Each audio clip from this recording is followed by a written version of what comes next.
make sure we're recording. All right, welcome. And we got Michael coming in right at the buzzer. All right, so we got a couple of codes or an update to the Erica Kirk code, and then we're going to look at a very rare documentary on Bible codes. It's very interesting that I saw this come up. Not many people have seen this or remember it. Maybe you've never seen it before at all. We're going to have that up next. So take it away, brother. You're up first. All right, let me share screen.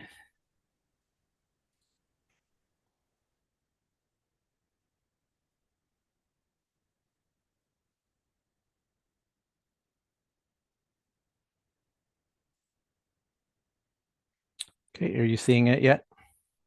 Not yet. It's rendering still. There it is. We can see it now. Okay, so deep diving into this Erica Kirk code, Erica Kirk. Um, this Jonathan's voice is in my head saying, these code tables are the modern day ephod that we have these days in the computer age. And so I plugged in ephod and it came up nicely right here, ephod, and right here, ephod.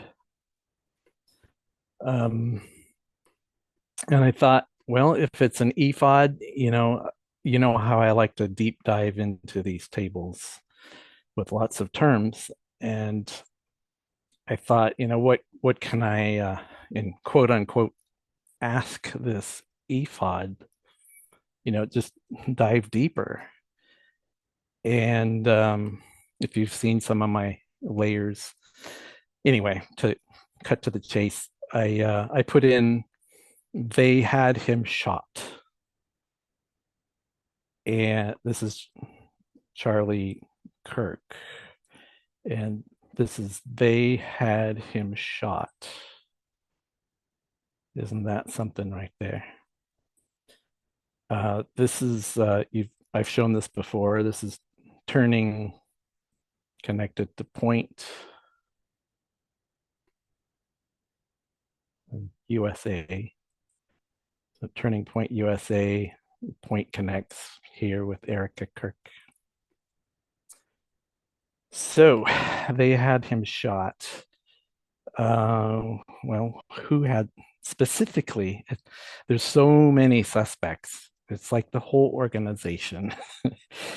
But before I looked up Michael McCoy, like Mikey McCoy, but I never looked up Mikey.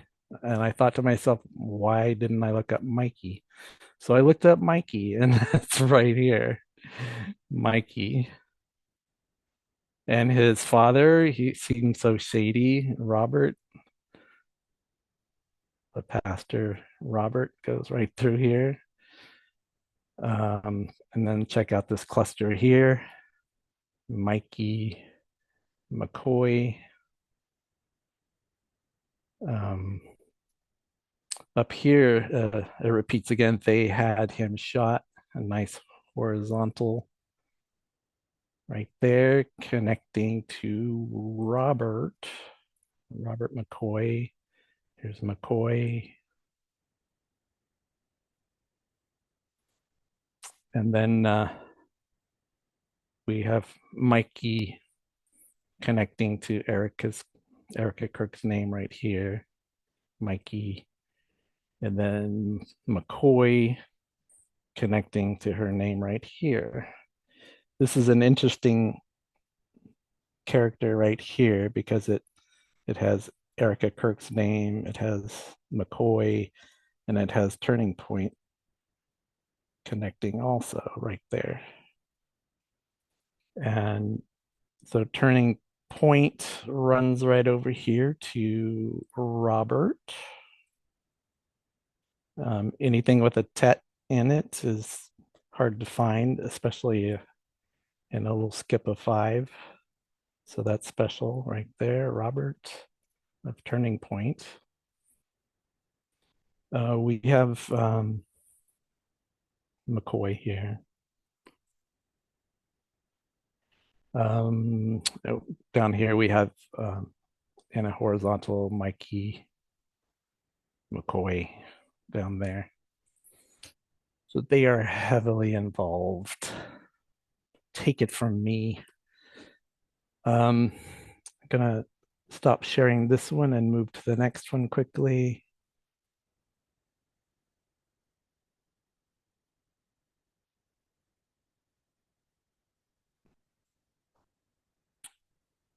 This layer here is something I briefly showed a couple of weeks ago about Project 2025.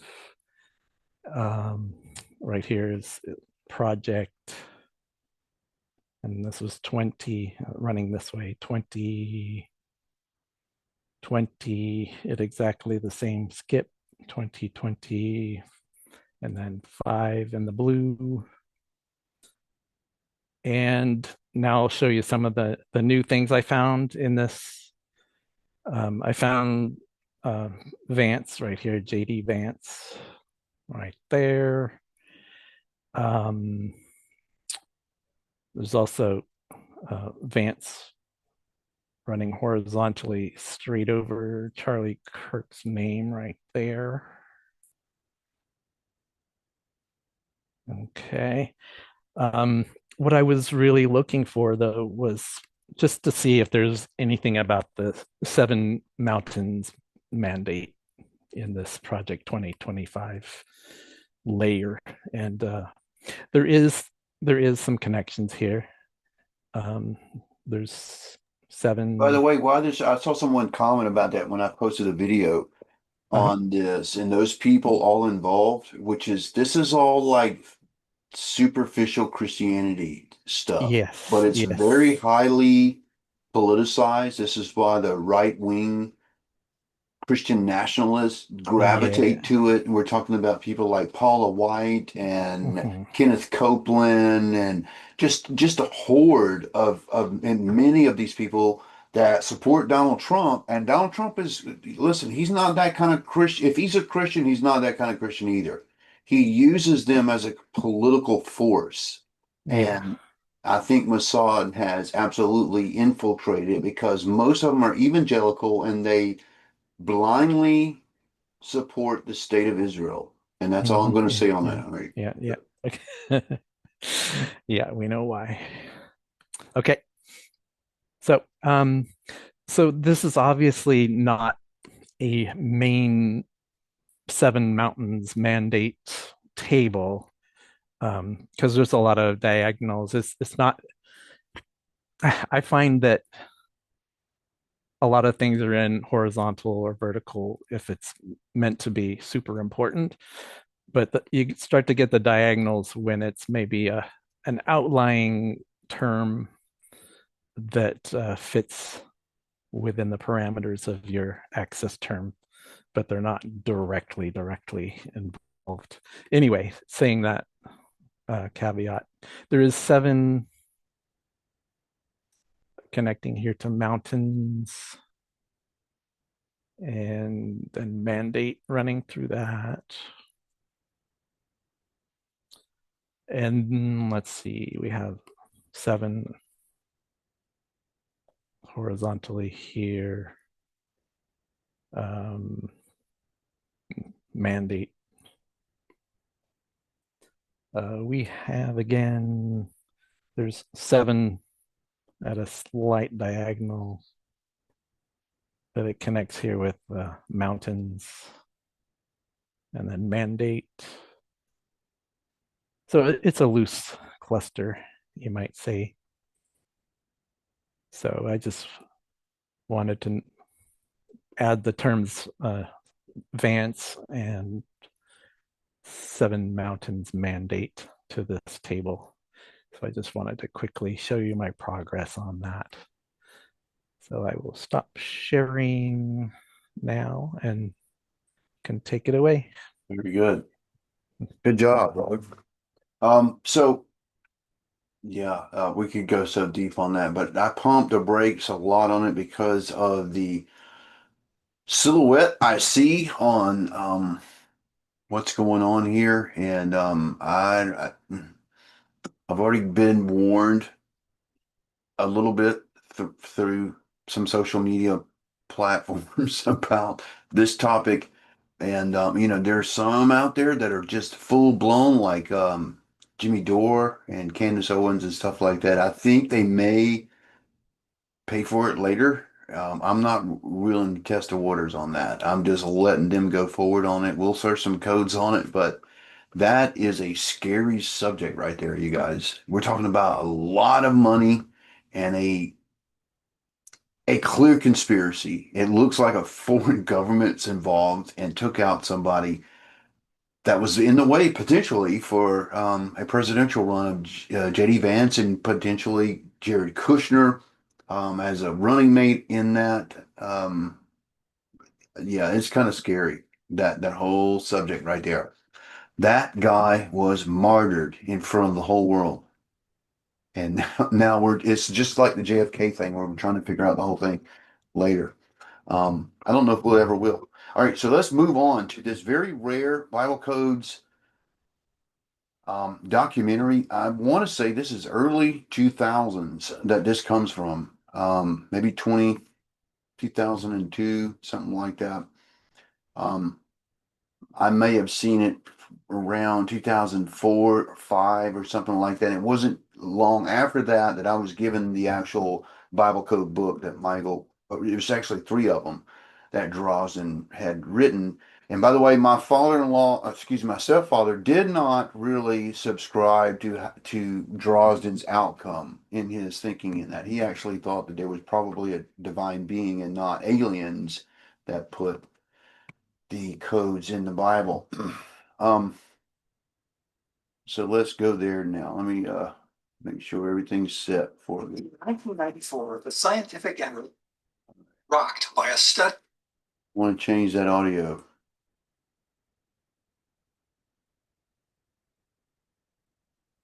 Published in the prestige. All right. A lot of people here that's already passed away, you guys. A lot of people's already passed away in this. It's very nostalgic. I remember where I was at when I saw this. Just Journal of Statistical Science.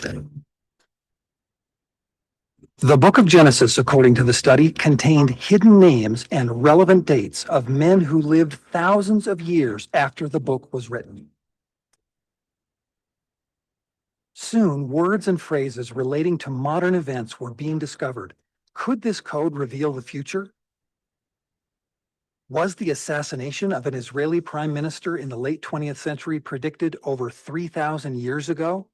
New and startling information suggests it was. Does the code demonstrate conclusively that Jesus Christ was the true Messiah and the Jehovah of the Old Testament? Has the code predicted the outcome of thousands of years of fear and hatred in the Middle East? Can the reality of this Bible code be demonstrated and proven in today's skeptical world?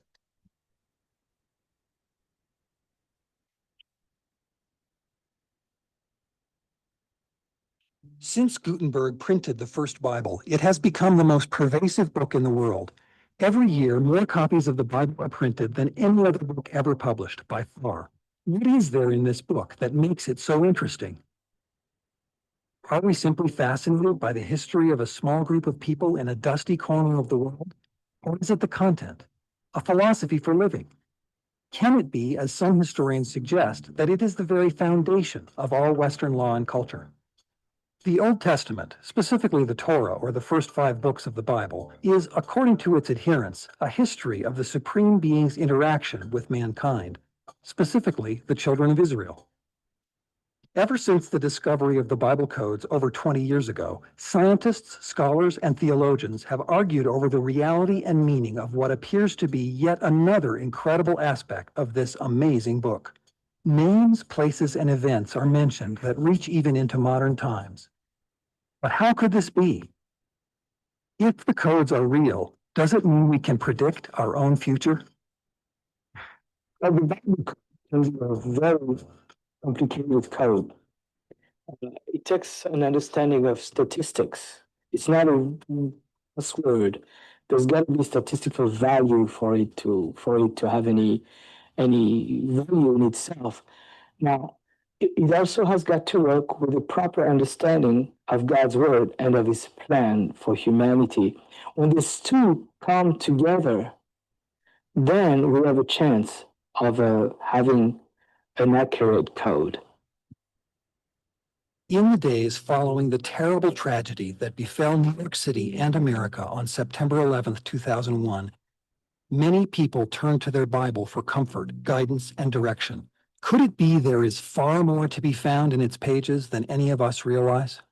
Is there a complex set of hidden codes embedded in the Old Testament text of the Bible that can give all of mankind a glimpse into the future?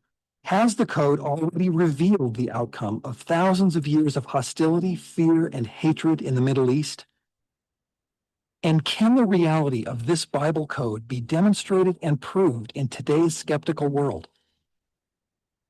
Have governments and nations learned anything from the Bible codes in the past decade that can help us face the uncertainty of a dangerous world? Was there, in fact, a warning of the terrorist attack on New York hidden in the ancient text that can be scientifically proven? Words and phrases relating to modern events appear to have been discovered hidden beneath the surface text of the Bible.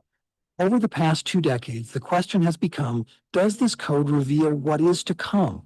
After more than 20 years of study, researchers are still unsure. Every major event in world history, every major figure in world history appears to be encoded in the Bible. But if such things as the monumental tragedy of the World Trade Center towers in New York are there in these codes, the question becomes, can the codes then be accessed in a way that will let us prepare in advance for other impending disasters? The fact is, events have been discovered in the code, but the results of those discoveries and whether or not other events can or even should be sought is the subject of a lively debate, a debate that began about 4,000 years ago. According to the Bible, a man called Moses was told by God himself to come up on Mount Sinai where he would be given tables of stone and the law and commandments, which, quote, I have written. According to ancient Jewish tradition, God wrote more than just the 10 Commandments. He wrote the entire Torah, the first 5 books of the Bible. Moses was merely the scribe. But almost from the moment Moses came down from the mountain, critics have complained that God wouldn't write such a thing, and Moses couldn't write it. Incredibly, after thousands of years of research and study, scientists, scholars, and theologians still can't agree. There's an ancient tradition among Jews concerning the Torah. This tradition claims that unlike all other books of Scripture, the Torah alone was not merely inspired, it was dictated directly by God to Moses in a precise letter-by-letter sequence without punctuation or spaces between words. Jews and Christians alike have long considered the words of the Bible to be divinely inspired, but this tradition suggests something more. It suggests that God literally wrote the Torah. But is there any evidence that the tradition has some basis in fact? We need to understand that in the ancient texts, there were no spaces between the words. Scholars call this form of writing scripta continua. In other words, it was just a stream of letters. You inferred the spaces between the words occurred. Archaeologists have discovered 22-line inscription this way. This is a pretty well-established fact in archaeology. The spaces between the words as we're used to it apparently were introduced during the days of Ezra, much later, of course, than the days of Moses. That means that while Moses was on Mount Sinai, and quite probably for some time after, he was busy writing down in precise sequence the entire 304,805 letters of the Torah. Interestingly, scholars have since found the Bible code present throughout the Old Testament. The question that jumps out at us is why? What could be the reason for requiring such a strict and difficult construction? It is also part of the tradition that within the precise sequence of letters, there is encrypted information of a sort that only a divine hand could have placed there. However quaint and absurd that might seem, the tradition has a long and highly respected history. Nachmanides, one of the great Jewish sages, teaching in the 12th century, told his students that all of Israel's history could be found in Deuteronomy 32, commonly known as the Song of Moses. Another outstanding rabbi and teacher who lived and died in the 13th century, Rabbi Bachya ben Asher of Saragossa, Spain, described a process whereby the skipping of equal intervals of letters in the Torah could lead to obtaining divinely ordained information. And in the 18th century, one of the greatest of the post-biblical sages, Elijah Solomon, known reverently as the Great One of Vilna, made the startling claim that all that was, is, and will be unto the end of time is included in the Torah. And surprisingly, it is not only religious scholars who have searched the Torah for hidden messages. Some of the world's most notable scientists have searched for the coded information. Sir Isaac Newton served as provost of Cambridge University for many years and is generally considered as the first modern scientist. He was also a firm believer in a biblical code. Isaac Newton was certain there was a hidden code in the Bible. He desperately tried to find it. He learned Hebrew and spent more than half of his life searching for the Bible code. Most of the million in Newton's own handwriting had nothing to do with mathematics or astronomy, but rather esoteric theology. It was clear from the writings that Newton believed that there was a prophecy of human history hidden in the Bible. Newton was certain the Bible, in fact, the entire universe, was, quote, a cryptogram set by the Almighty. But the secret of the Bible code, if indeed it existed at all, eluded the great scientist. Scientists can computers succeed? Sorry about that, guys. I don't know why that just dropped out.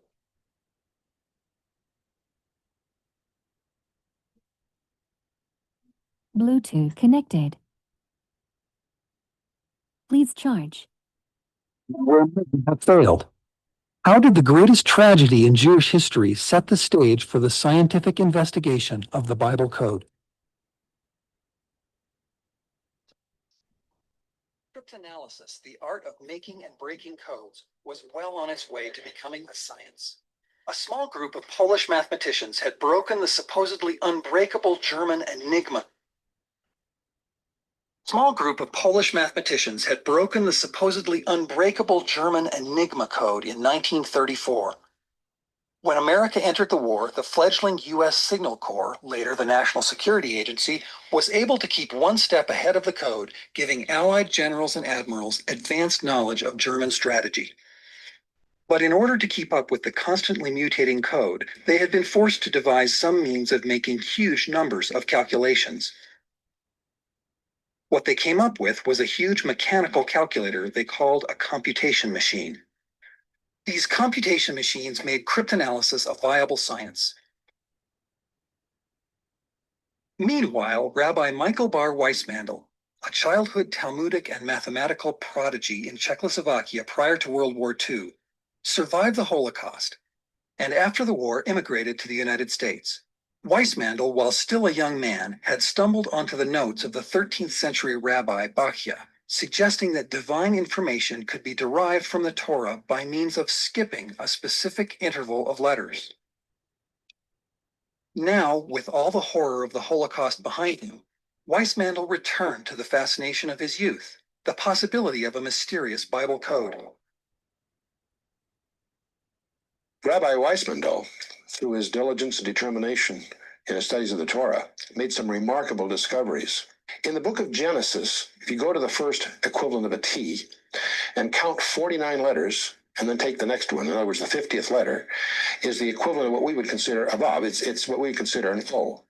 You count another 50 letters, it's a Resh, or like our R.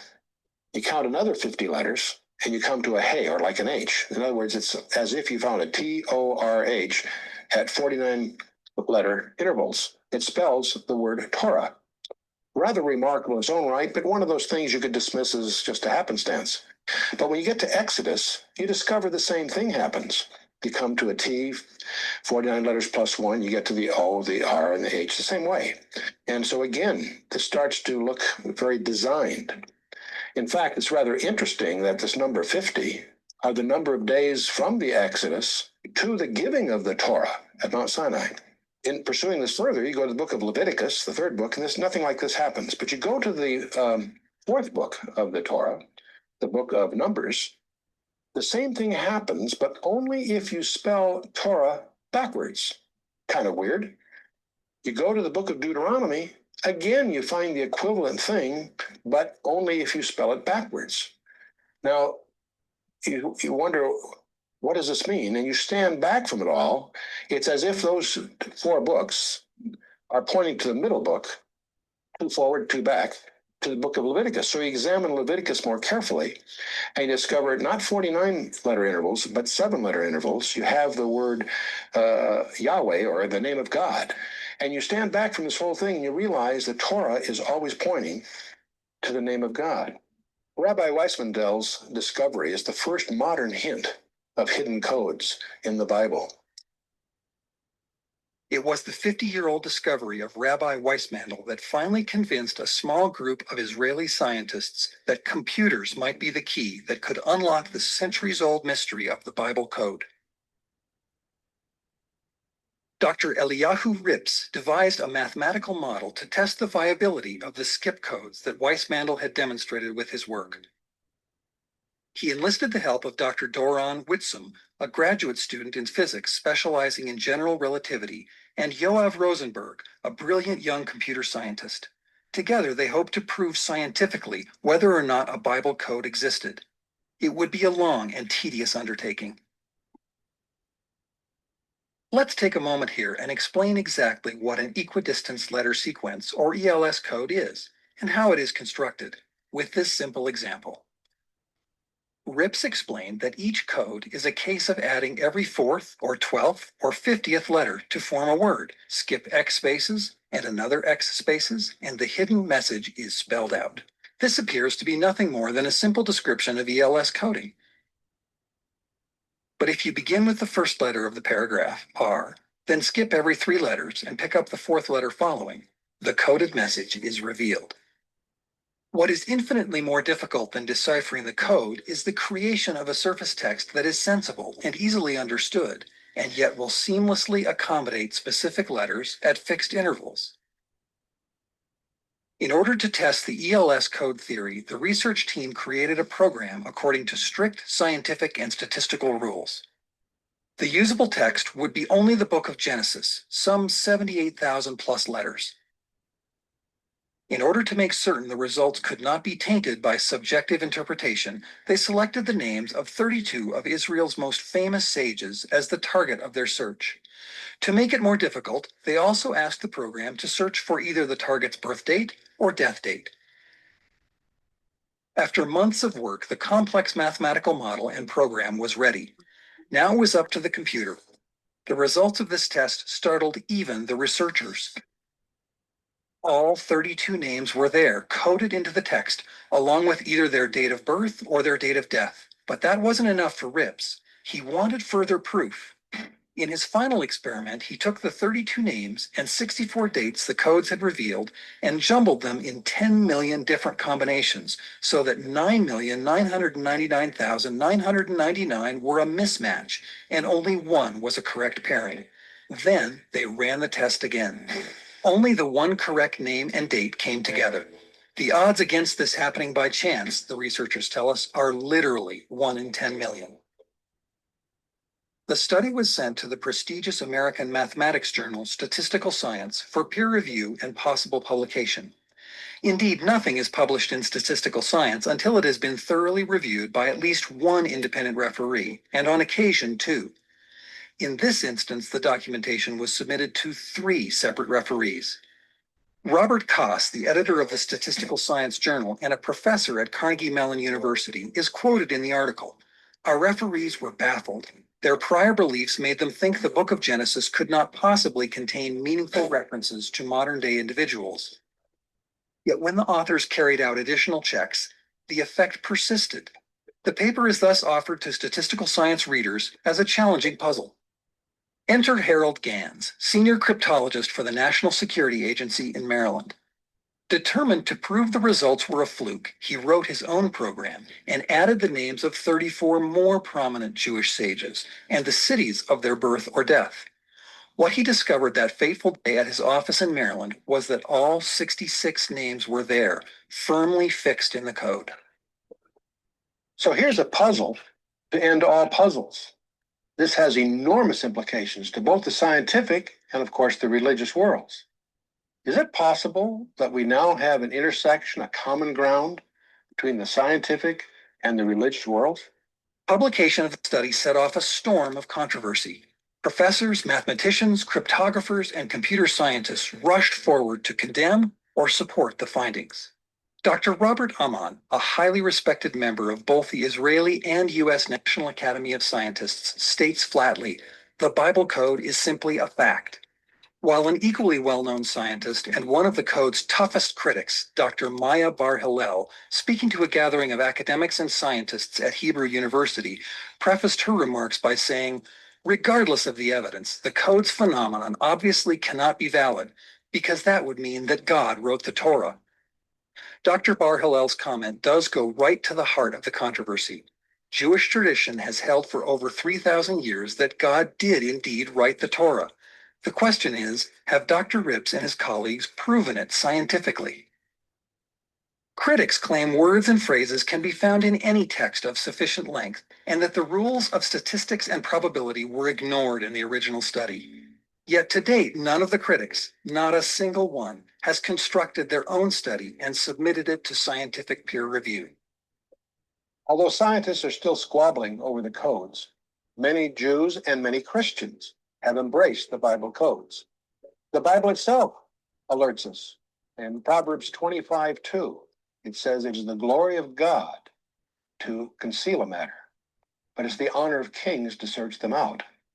People never cease to be fascinated by secret codes or secret writing. The encryption or decryption of codes have tumbled proud thrones and determined the course of wars. We can demonstrate using the laws of quantum mechanics, specifically the uncertainty principle and chaos theory, that it is absolutely impossible within the laws of physics and mathematics as we know it today to know the future in detail as is demonstrated in these codes. Consequently, we come to the scientific conclusion that the author of these codes is not bound by the laws of physics and mathematics as we understand it. It would seem, then, that if science has proved that the Bible code is beyond chance, and if the scope of the encryption is beyond the scope of human ability, it should be safe to assume that future events that are encoded in the Bible can be scientifically accessed and acted upon. Or is it?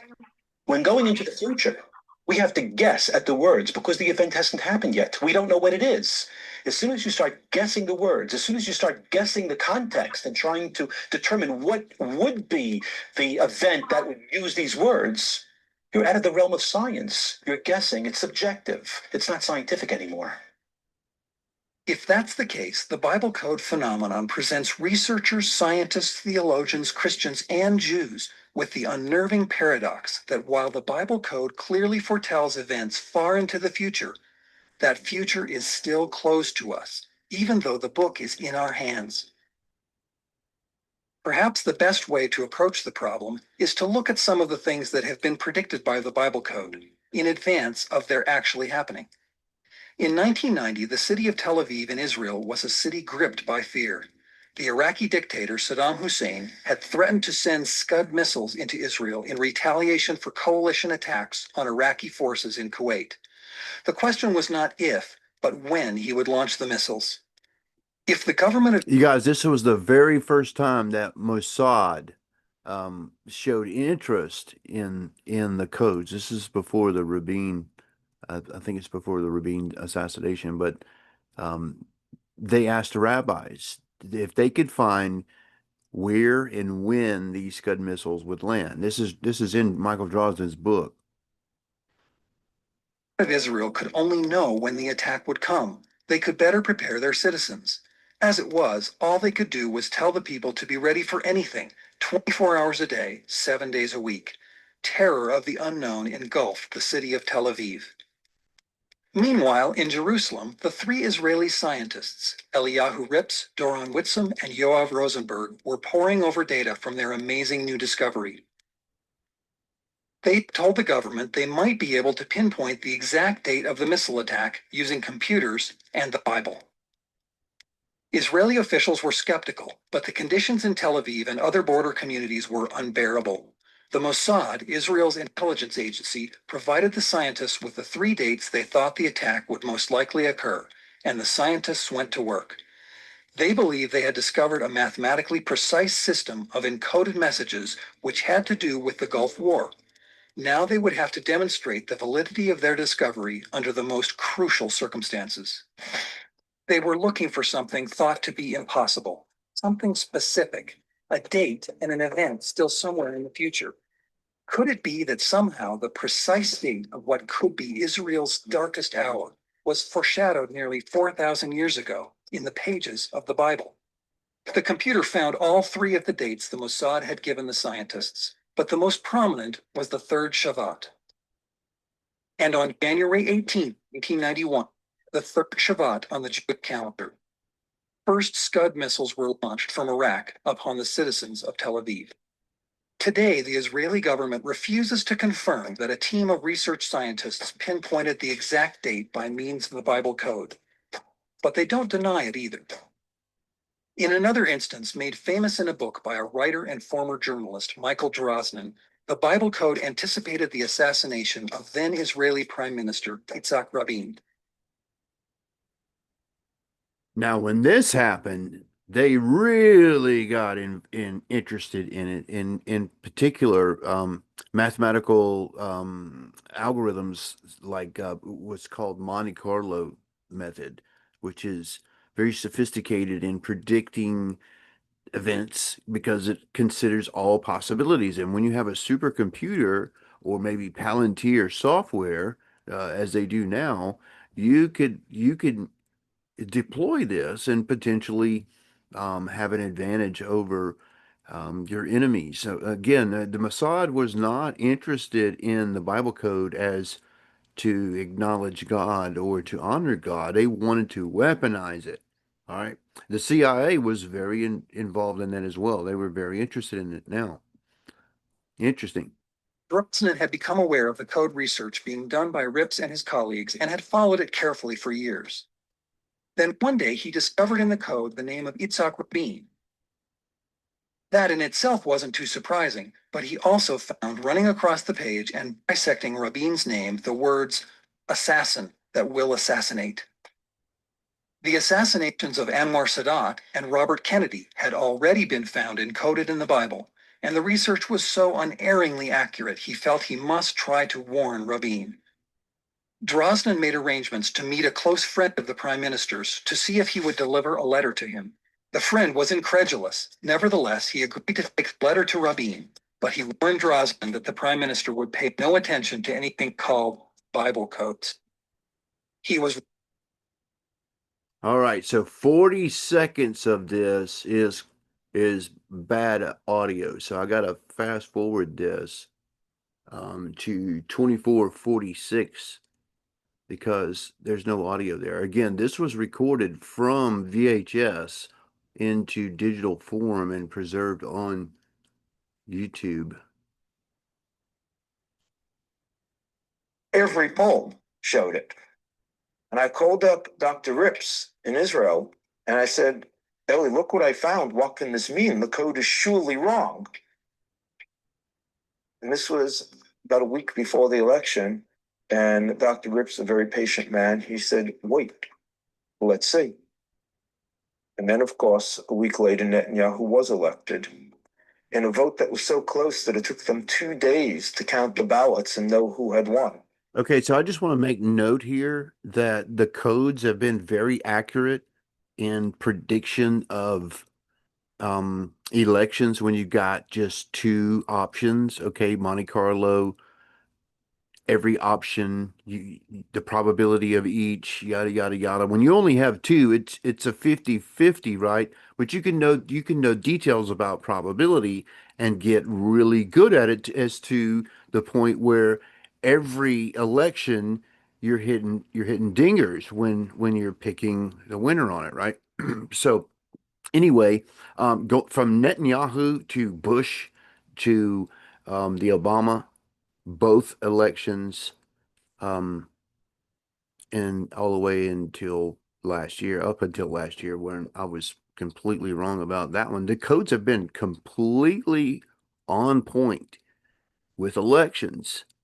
Um, but other things that, where you have many possibilities, in other words, with Monte Carlo, when you have many possibilities, a lot of moving parts on there, it may be harder to pinpoint what the outcome is in any given situation.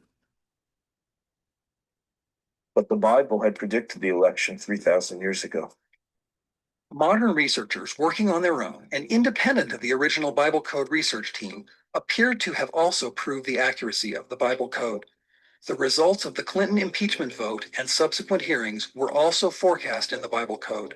And when the 2000 presidential race came down to the state of Florida, Bible Code researchers discovered a matrix that correctly revealed Bush the winner. Have the Bible codes opened a window on the future? A Jewish rabbi reverently known as the Great One of Vilna made the astonishing claim in the 18th century that everything that ever was or ever will be is included in the Torah. Could that be true? Among the questions that get asked is, since these codes seem to evidence events that occurred far after the Torah was written, is it possible to use the codes to foretell the future? And the answer to that is a resounding no. The Bible expressly prohibits any. All right, so I had many conversations with Chuck about this, and he and I disagreed on it because I saw the codes as an ephod and absolutely something that could be used where the Father is revealing hidden things. Um, you got to think about Daniel in his company when he was in Nebuchadnezzar's court. He was surrounded by soothsayers and magicians and um, those that practice by the stars. That didn't make him a pagan. It is what it was. Um, he had the anointing there, and there's, I think Roy Reinhold makes a really good point with that here in just a moment. But Chuck always thought of codes that seem predictive. He didn't like those kind of codes. Form of divination. Fully 1/3 of the Bible is about prophecies of the future. These prophecies are about the end time, a coming Antichrist, and about the mark of the beast economic system known as 666. The Bible does prohibit seeking the future through fortune tellers, witches, even astrologers. But to put the Bible code in the same class as fortune tellers is an insult to God. That is a very good point. And that's what I meant about Daniel in the court that he was put into. He was not a soothsayer. He was not, a magician. He was a Hebrew that had a gift. He understood enigmas and dreams and, puzzles and hidden things and a seer of visions. So it's a different category than, those that practice divination. What have the code researchers actually found in the pages of the Torah? What about the remaining books of the Old Testament? Have the codes been discovered in the other inspired books of the Bible? Could it be that your own past, present, and future are encoded in the Bible? This book became the best-selling nonfiction book of 1997, which made the assassination of Israeli Prime Minister Yitzhak Rabin the most well-known event predicted by the Bible Code. Yet this tragic and apparently preventable incident is not the only thing the sustained and growing interest in the Bible Code rests upon. A number of significant discoveries have been made within the 304,805 letters of the Torah. Dorham Whitson discovered a series of words that relate to the modern plague of acquired immune deficiency syndrome, known as AIDS. In Genesis 19, verses 15 through 17, the word AIDS is found encoded. In the 5th chapter of Genesis, there are a remarkable number of encoded words that relate to the AIDS virus: in the blood, death, virus, immunity. Even the Hebrew abbreviation for HIV is found encoded there. The coming together of two of history's most ancient enemies in a process to try and establish peace between the sons of Isaac and the sons of Ishmael is also recorded in the Torah. The Middle East peace process has captured the attention of the world the past few years. In chapters 8 and 9 of the book of Deuteronomy, the Bible code reveals a list of the principles involved in this process, as well as a description of what is going on.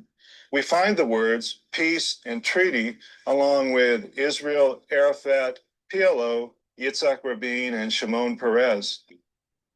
One wonders if perhaps the Great One of Vilna was not correct when he suggested that all our futures are to be found in the code. The research has been going on for barely a decade, yet the amount and variety of information already found encoded in the Bible is truly amazing. How much more is there yet to discover? Over 2,000 years ago, King Herod the Great had a building constructed around a cave in Hebron that contained the tombs of Abraham, Sarah, and other ancestors, today honored by Muslims, Christians, and Jews alike. It is called the Cave of the Patriarchs. Here on this sacred spot in March 1994, an American doctor, Baruch Goldstein, a descendant of the survivors of the 1929 Arab massacre of Jews living in Hebron, shot and killed 39 Muslim worshippers in a mad act of revenge. So far, the Cave of the Patriarchs, Baruch, Goldstein, revenge, and even the year 5689 in the Hebrew calendar 1929, and El Fatah, the name of the PLO, have all been discovered in the Bible code in this passage. One of the most interesting of all the discoveries made by Weissman, in addition to the Torah sequence that we looked at earlier, is the discovery of the name of one of the most beloved Jewish rabbis, Rabbi Moses ben Maimonides, who is known as Rambam. Rabbi Weissman found the name encoded at a 4-letter interval in Exodus 11, verse 9. What's even more remarkable is that in the same passage is encoded the principal work of Rambam, the Mishnah Torah, which is the work that codifies the 613 commandments that obligate the Jews even to this day. From the first letter of the first word, Mishnah, the Torah, is 613 letters, and they're encrypted with an interval of 50 letters. What makes this so remarkable is that from the giving of the first commandment in Egypt unto the 613th commandment at Mount Sinai was exactly 50 days. Now, it's been estimated that the probability of those words being 613 apart, encoded on an interval of 50, is less than 1 in 186 million. Yaakov Ramsel, a Messianic pastor with a rich background in Hebrew, has spent many years researching the Bible code without the aid of a computer. His research further demonstrates the skill of the cryptographer. The first chapter of Genesis is We're going to have a whole section in the curriculum at the school on Ramsel method, which is basically searching books and chapters by hand is what he did. So we're talking about very small matrices of really powerful codes, very long codes. The Isaiah 53 code. He found that. He found a lot of things in Leviticus and much of the Torah about sacrificial stuff in the priesthood as it reflects Yeshua. Yaakov is one of the first places that I got a interest in this. Some of the things he revealed about the Messiah fascinated me. Yeshua codes. most magnificent structure. It's a basis and a foundation of all the Word of God. What God has placed in there are over 1,000 biblical names of people that are recorded in the surface reading throughout the whole Bible, Old and New Testament. There is Abraham, Isaac, Jacob, and all their wives. In Genesis 1:21, where God talks about the great seas, in there is encoded Noah, Ham, Shem, and Japheth. He also placed the name of Egypt, Assyria, Babylon, Medo-Persia, Greece, Rome, the Pharaoh, and even the two midwives in Exodus 1. God has encoded within that one chapter many, many thousands of insights for us to find. They're not secrets, they're just hidden. Since publication of the original code research, literally hundreds of references to people and events have been discovered. People and events that could not have been known at the time of Moses. But what about the rest of the scriptural writings? What of the Old Testament and the New Testament? Is there evidence that the code phenomenon exists in all of the inspired scriptural writings? We put these questions to Roy Reinhold, a retired U.S. Navy officer, a Hebrew code researcher, and a Bible code software reviewer. He is familiar with a variety of encryption methods and has developed a unique and compelling approach to code research. In addition to finding the Bible code in the Torah, researchers have found code matrices throughout the entire Old Testament. My working model is to look for visually clustered terms that are close together and form a tightly constructed matrix.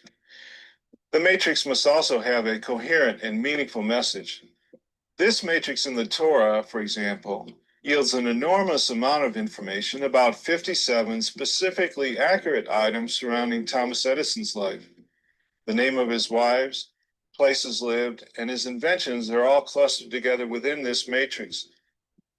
If it seems astonishing that so much could be encoded in such a limited amount of text, consider this. In the 12th century, Nachmanides, another of the great Jewish sages, made the startling claim that all of Israel's history could be found in the 32nd chapter of Deuteronomy. He was challenged by a student and asked to prove such a statement by finding the student's name. Nachmanides accepted the challenge, told the young man to look carefully at a certain passage in the 32nd chapter of Deuteronomy, and introduced him to the idea of ELS codes. The student, it is reported, did indeed find his name. The concept of the Bible code, it seems, has been around for centuries, awaiting perhaps the invention of the computer to prove it actually existed. But has it been proven? While the critics of the Bible code continue to attack the original Bible code discoveries, numerous software developers have commercially advanced Bible code findings way beyond the pioneer discoveries of the late 1980s. The old ongoing debate is no longer relevant since the critics do not even address the new research of today.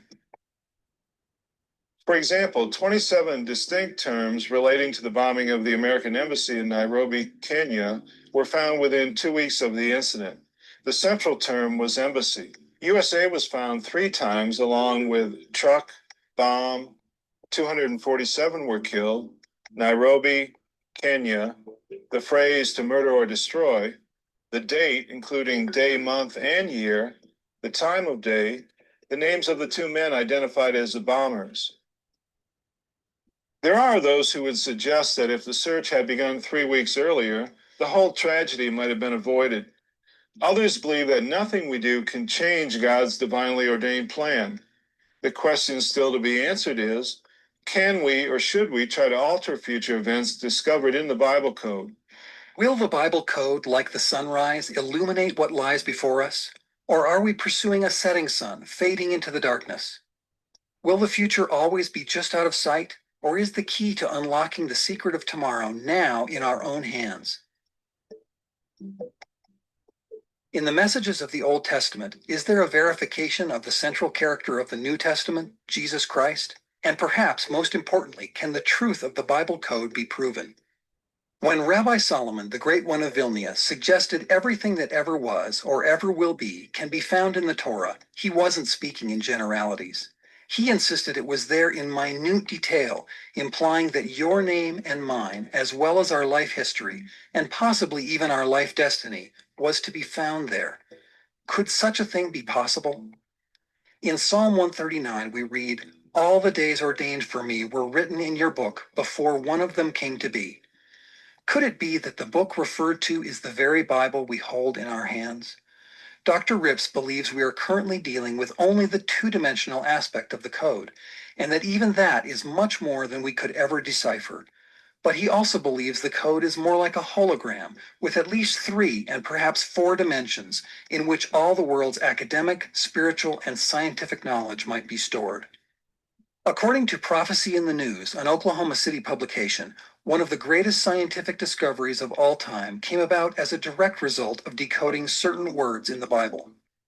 In 1905, a 26-year-old physicist wrote the code from an ancient Hebrew word found in Genesis 1:16, Ha-Ma'or, which translates the great light or the sun. He reversed the word. And when he reversed the word, now we have Rome. It means raised. He took mass and took light and put it to the second power. Now, the paper that he turned in to his peers, other scientists, gave us what is commonly known as the theory of relativity, or better known as E equals mc squared. Energy equals mass times the speed of light to the second power. Many years later, Albert Einstein confessed the source of his great find to some rabbis in New York City. He explained to them that within this one area, Genesis 1:16, that's where he found his deduction and his formula for E equals mc squared. And he laughingly told the rabbis that it's there, find it if you can. But it's not known whether he shared this with the other scientists in this world. I don't believe he did. Perhaps he was wise to keep it to himself. Today, the controversy over the Bible code pits scientist against scientist, theologian against theologian.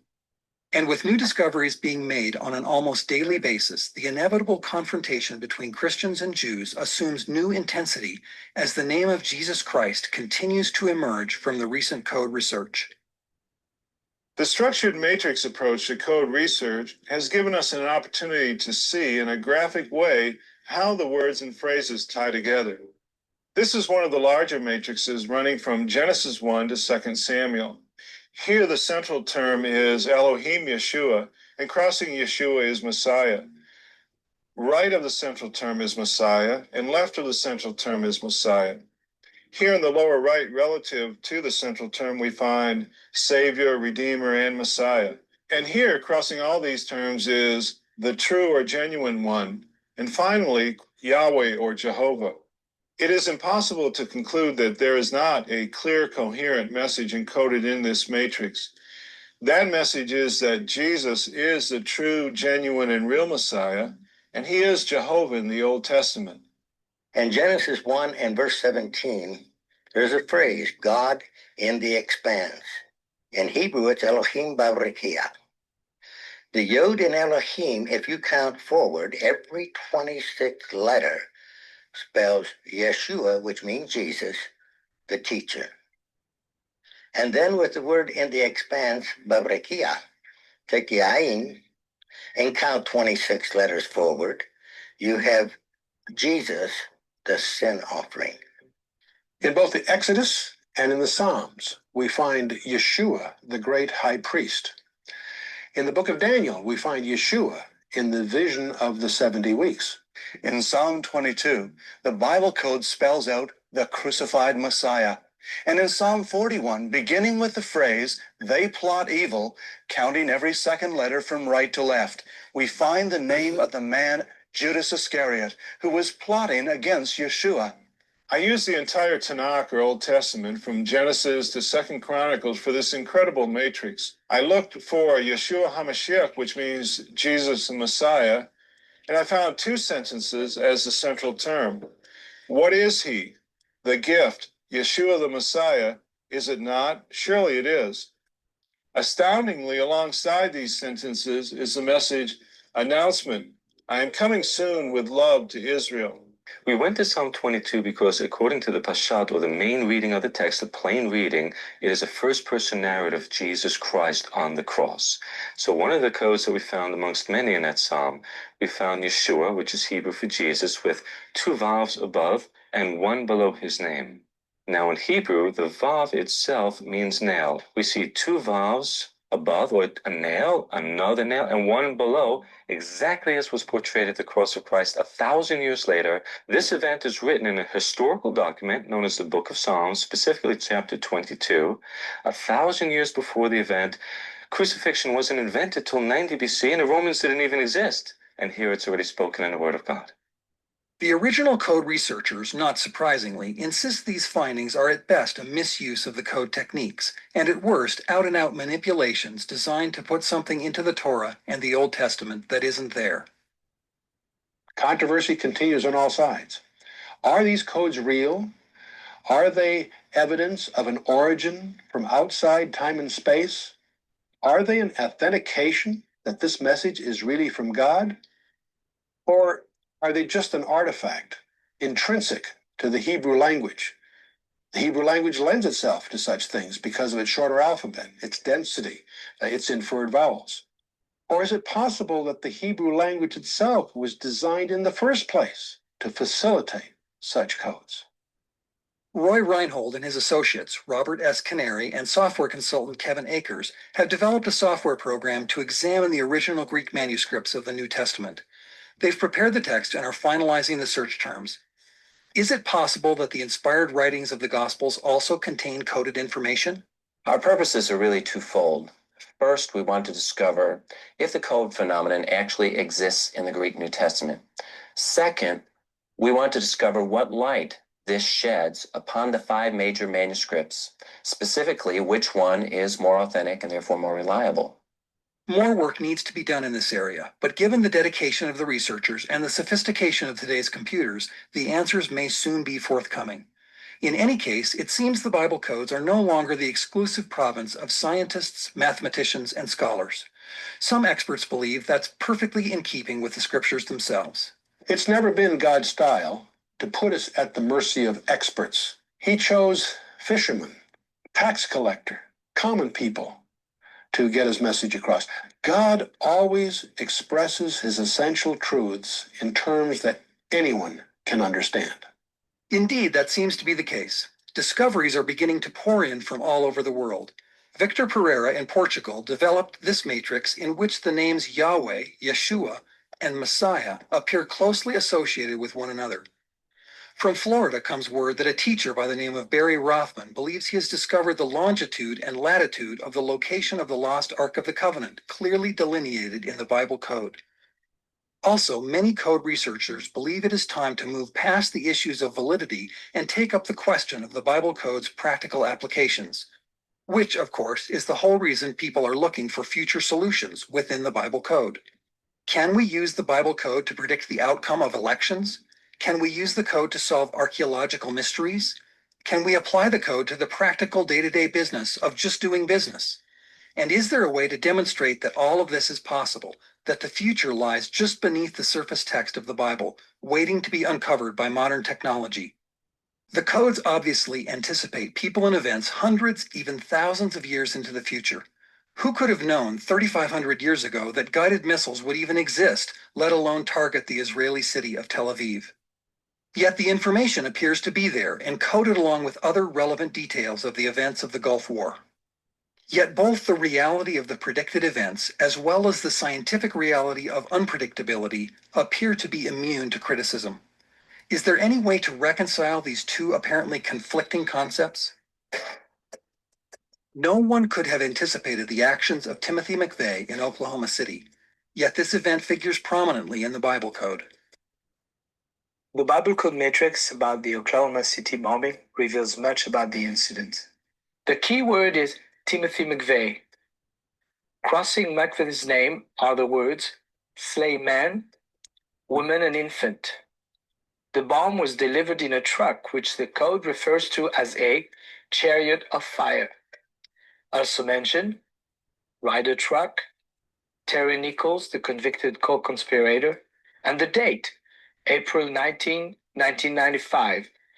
In an adjacent code, it says Timothy McVeigh, hired killer, and he will die, which of course happened. It all seems to have taken place just as the Bible code suggests, but none of it was discovered until after the fact. But what about the tragedy of September 11th, 2001? Was there a Bible code warning? On May 7, 1999, a national television special on the Bible code reported that a number of code researchers had begun to examine the biblical text in search of future events surrounding the year 2000 and the new millennium.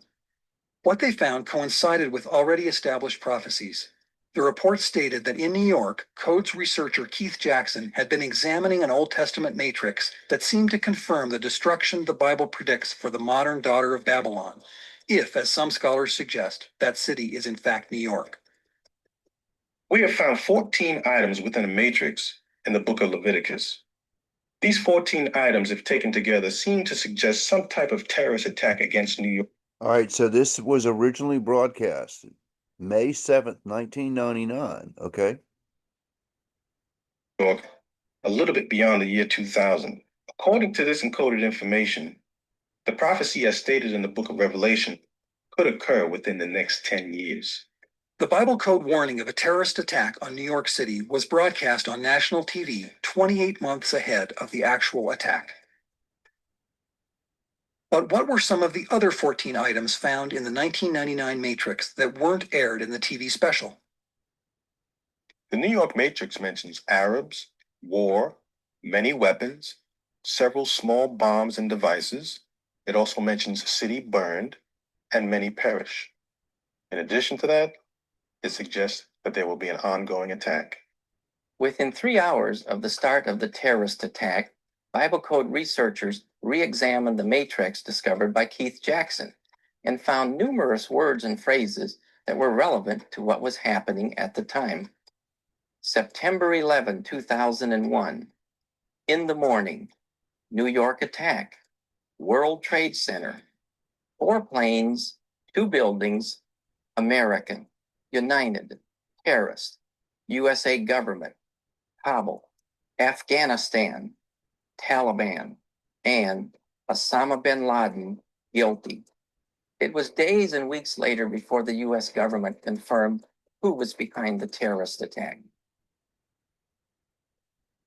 Since the September 11th attack, several prominent codes researchers have discovered what appears to be a great deal of detail about the attack. Could it be that the biblical prophecy of the surface text itself is the bridge between what can and cannot be foretold? Are there some things researchers not only can, but should be looking for? Encoded in the Bible code, within the Old Testament, we find quite a bit of information about this Antichrist, information that is also given to us in the New Testament. For example, we can find the Antichrist involvement in Middle East politics. We can find the length of his reign. We can find the 10, let's say, political entities with which he will reign. And we can also find its foreshadows in former global governments such as Persia, Babylon, Egypt, Rome, Greece.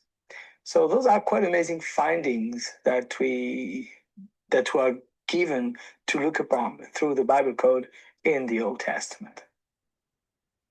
Is it possible that the discovery of the Bible code itself is part and parcel of the end time warnings?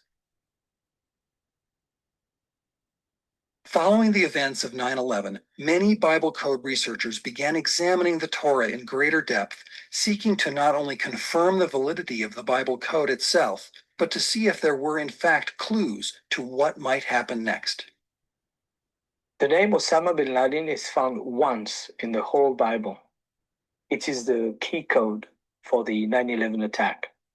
Nearby that name, we can also find the names of heads of states and countries such as Libya, Iraq, Lebanon, and the names Gaddafi and Saddam Hussein. Now, could this mean that these people were involved in the attack? We don't know, but maybe it's worth investigating. The World Trade Center matrix is far more advanced than other code matrices. It now has 30 terms that are complete sentences, which is something entirely new in codes research. The statistical odds of this information occurring is only 1 chance in 10 to the 340th power, the number 1 followed by 340 zeros. What's more, these sentences can actually point us in entirely new directions. For example, in the book of Numbers we find, she utters words, Bin Laden is in me, and behold, he committed crimes, where she probably refers to the USA. Also in the book of Numbers, this sentence appears, He will do again in year 5762, where you will cry out, the male. In the Jewish calendar, the year 5762 began on September 18th, 2001. The significance became all too clear when anthrax letters began appearing through the mail. Other code researchers are also finding longer, more complex information in the Bible code as the result of the World Trade Center attack. The 9/11 terrorist attack cluster continues to grow as a very tight cluster of codes beneath Ezekiel 7. The focal code of this cluster is an unusually lengthy ELS of 28 letters, with a very short skip of only 15 letters. It reads, New York, they accompany the unfortunate who are stricken in it. The worshippers are gathering around God. This certainly seems to be what's happened since the attack. But its length, location in the text, and brevity of skip make it one of the most significant Bible codes ever discovered.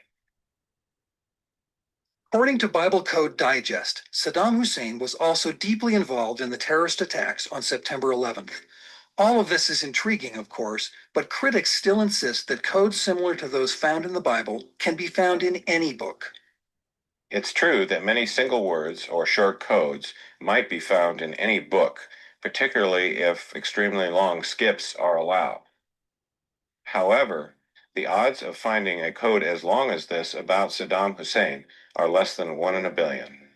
And in fact, if we consider the entire terrorist attack cluster in Ezekiel, it is impossible that such an extensive cluster could be due to random chance.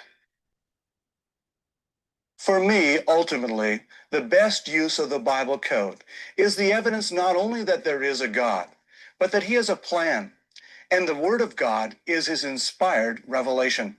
And that's where I really agreed with Grant Jeffrey on much of the Bible codes and really enjoyed his books. He's also passed on. He knows the end from the beginning, and everything is working out according to a preset plan. That plan, according to some of the most recent code discoveries, covers a broad range of people and events. Great hurricanes such as George and Mitch were encoded. Regarding Hurricane George, the Bible code named, among 21 details, the country's hit and the number of homeless and dead from the disaster. On the Mitch hurricane, the code accurately named the day, month, and year, as well as calling it a Category 5 hurricane. Also mentioned was John Glenn's return to space. Even such trivial matters as the home run race between Mark McGwire and Sammy Sosa. Amazingly, in this baseball matrix of 44 home run details, the code named not only McGwire and Sosa, but also listed all the great home run hitters, Babe Ruth, Hank Aaron, Willie Mays, Roger Maris, and listed the number of homers in their best season, as well as their lifetime home run count. Many people, experts and laypersons alike, take the view that the Bible code is principally a verification that proves the existence of God, the divine inspiration of Scripture, and confirmation of Christ in messianic prophecies. We're moving toward bringing in the world's greatest oil field, we believe, because our geologists say there's tremendous wealth at great depth. When I heard about the Bible code, I said, my goodness, surely something as great and significant prophetically as this is going to be in the history of Israel and the world. Surely the Bible code can unlock the door and be so very exact in the depth, in the day probably that we're going to hit, and the month and the quantities. I've been working with Ness Energy International in an effort to develop a Bible code matrix for their oil drilling project in Israel. I have solved that part of the puzzle, and the results of the matrix are quite startling. The oil will be found at the southwest corner of the Dead Sea. Ness Energy will strike oil, and it will be a gusher. The exact day is confirmed in the Bible code. Time and again, we have seen the future unfold exactly as a biblical prophet stated long ago. With this historic perspective in mind, we have confidence that the apocalyptic events of the end time will happen. Since the Bible code is a part of the Bible, indeed the work of the same divine hand, shouldn't we studiously examine the code as it relates to prophecies in the future? We have the first scientific evidence we have ever had that we're not alone. because no human being put this code into the Bible. Some intelligence, very different than our own, one that could see across time, encoded the Bible 3,000 years ago with accurate information about today's world and perhaps tomorrow's. This changes everything. The possibilities could be endless.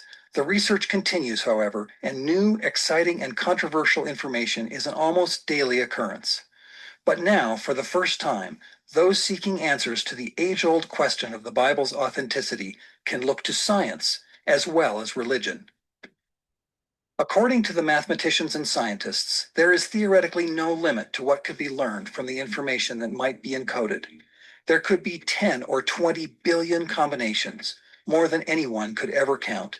And that is only at the first and crudest level of the Bible code, a level that is already being expanded.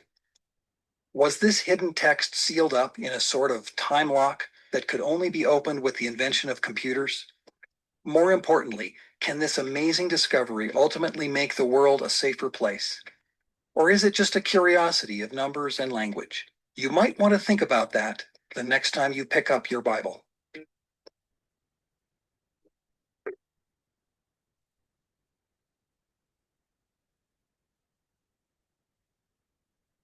Wow. It's been a while since I saw that. I was at my mom's house.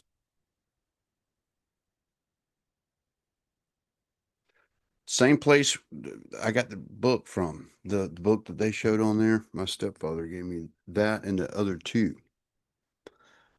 And that led to here. And I'd happened to see that come up.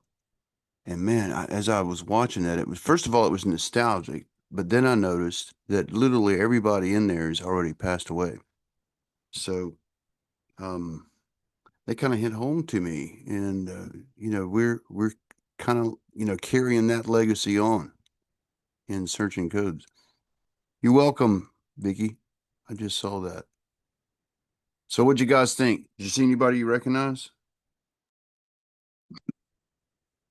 It's been a while since I've seen Grant Jeffrey. He used to be a really big proponent, as well as Chuck Missler, and I would see them quite frequently at different venues. Yeah. Anyway, I wanted to preserve that, and so that I wanted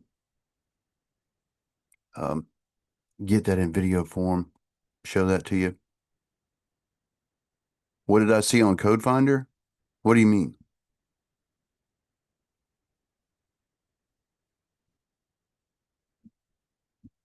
I was responding to Michelle, I think, that his response to Michelle. Oh, okay. I don't know if you were in here, but I was speaking about it earlier. We're going to try to preserve all three of those code programs on the website. I saw a video recently on the upgrade with Windows 11, and in 2026, how that particular software is probably not going to run a lot of older softwares that's unsupported. So we're going to eventually run into a problem with some machines, not like we haven't already, which, if it's been progressive each year, and every time they upgrade that with this software that hasn't been supported, it gets a little more difficult. I used to run it on Windows 7, which is the best. That's the one I like the most, but they kind of forced me out of that. And then I ended up in 10, and 10 has its issues. You got to kind of trick your computer. You got to go, because it's something about bits, 32-bit and 64-bit and whatever. My friend figured it out, and we could finally get it to run on my computer. But I'm afraid the 11 it's not even gonna let us do that. And so I'm trying to think of ahead of time a way to preserve it and make it still available for people, and keep it on the servers over there. anyway, I'd hate to see those go away because of all these updates, and everything's going to AI too, you guys. Everything. Microsoft, they're kind of forcing that on me with the Copilot stuff. I keep seeing pop-ups, and that's where the prompt for the video that I saw from a tech guy talking about the upgrade to Windows. And if you decide to go that route, you're going to have AI on your computer. You can keep 10, but it's not going to be supported, and it's going to be vulnerable. And yeah, I hate that. I hate when they force your hand to do something. You know what I mean? Oh, it's frustrating. I hear the answer going on to Linux, running a Linux machine. Anyway, you guys got any questions before we close up for tonight, or anything you want to add? I'll add that I'm working on a layer in the Erica Kirk matrix on the Mark of the Beast, and it's turning out to be a really good one. I don't know if anyone saw on Discord that I said most of the terms are all horizontal and vertical terms, which is pretty impressive. Do you mind if I give you a sneak peek? Not at all. Absolutely. Just like a minute, and I'll show you why I'm so excited about it. Go right ahead, brother.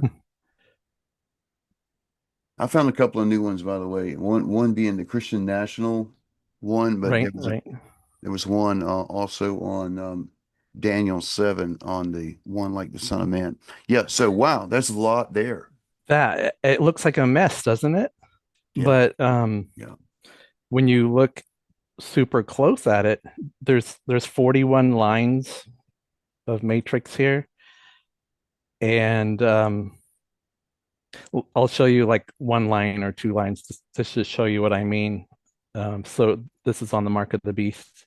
So we start with computer here in the dark gray running across there. Computer, and then the word intelligence. And then in yellow is to make. And then the beast in black. And then right here is image. So computer intelligence to make the beast image, all in that one line encoded. And so, like I said, I have 41 lines like that to show you. It's going to be amazing. I'm so excited. I'll give you another line. United States here in blue. Anything on the side? And in the red is demonic. Did you look for Mossad, by the way, in there? It's in here one time going through here. I didn't put it in here, but yeah. I tried to only do horizontal and vertical stuff. So anyway, United States, in the red is demonic. And then in the gray and blue is oppressive. So United States, demonic, oppressive. And here's persecution right there. That's one of the few diagonals that I have. So I just wanted to give you a taste to come back next week to class, and I'll show you more. Well, there's a lot of terms there. Yeah, it's amazing amount. Yeah, that's why I've always, when that happens, it's good to have different files that you can work through and sometimes rework, because it gets so busy that you start losing track of what you're looking at. Yeah, and so it's good to have some sort of methodology to eliminate, like you don't need all of your occurrences because some of them I think are just more resonant. So you keep your smallest skip, shortest skips possible, closest proximity, whatever, have some sort of methodology. And what will happen is you'll get tight clusters of really interesting terms that come together in text that seems to have some sort of significance in that context. So this is what I love about Ramsel method and some of the codes that he found. It's going to be part of our curriculum where you guys reconstruct these, and you could literally do them by just counting with your hand. But doing it with a computer, it's kind of cool to see the result on that because you don't just find the one that he found, but also every occurrence of that term because there's some that are multiple. Like Yeshua is my name is not just encoded in Isaiah 53. It's encoded in a lot of the text, and you'd be surprised at the ones that it shows up in because it always seems it has something to do with the Messiah or with Yeshua himself, right? And it's very fascinating. It reminds me of, he said somewhere that the whole text testifies unto me, and it truly does. Um, you can see that in Yeshua codes clearly. And this is where what I agree with Chuck Missler and Grant Jeffrey kind of believe the same thing that the code should be used for like the glory of God and to show that Yeshua is the Messiah and all that kind of stuff. So some of the predictive things and some of the prophetic things like that, they kind of shied away from. And so I agreed with them on many points, but on that point I disagreed with, and I kind of went with what Roy Reinhold believed was that indeed there are things that are hidden there that are future events that are clearly there, and people find them sometimes not even looking for things in particularly in the future. You just happen to find something, and it turns out it's significant, right?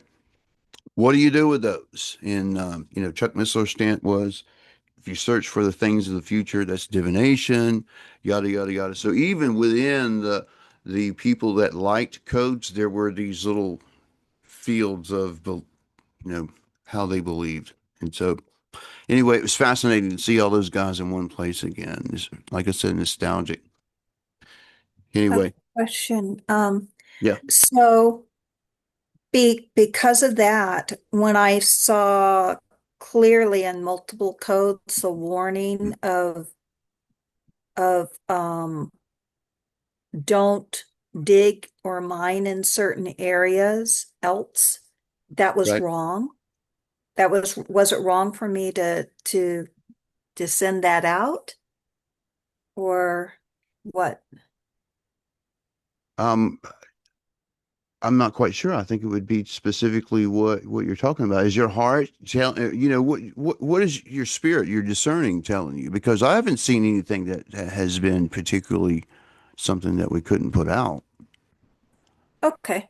Yeah. And usually, I'll get an indication from somewhere if it's too much on whatever subject that is. YouTube has a really good way of letting you know. It's as far as stuff that we produce and put on YouTube. There is some things that you can't say. They're trigger words and keywords. It'll actually come up red in my description when I write out my description. If there's any words in there that's not supposed to be there, it'll show up red, and so I can delete those and rephrase it. So, but then there's also the content that's said audibly in the conversation. Sometimes things can be said in a like this setting that can be dinged. And it'll let me know if that's the case. And so I have the option of editing that out or like bleeping it out or something like that before it goes published. You understand what I'm saying? So at least I don't get dinged for it and penalized months after the fact, because that has happened to me. Like videos from a year or more, they would hit me on, and I would get like one, two, and almost a third one, and I'd be sweating it for weeks. They changed that, so now they let us know beforehand if there's any violation. And so far, we've been good. And even with stuff with the Charlie Kirk and Charlie Kirk tables haven't been. We haven't pushed any limits. In other words, we've been fine. There's some YouTubers that I'm looking at and I'm going, man, that's really, that's borderline defamation if you're not absolutely 100% sure some of the things that they're saying. Anyway,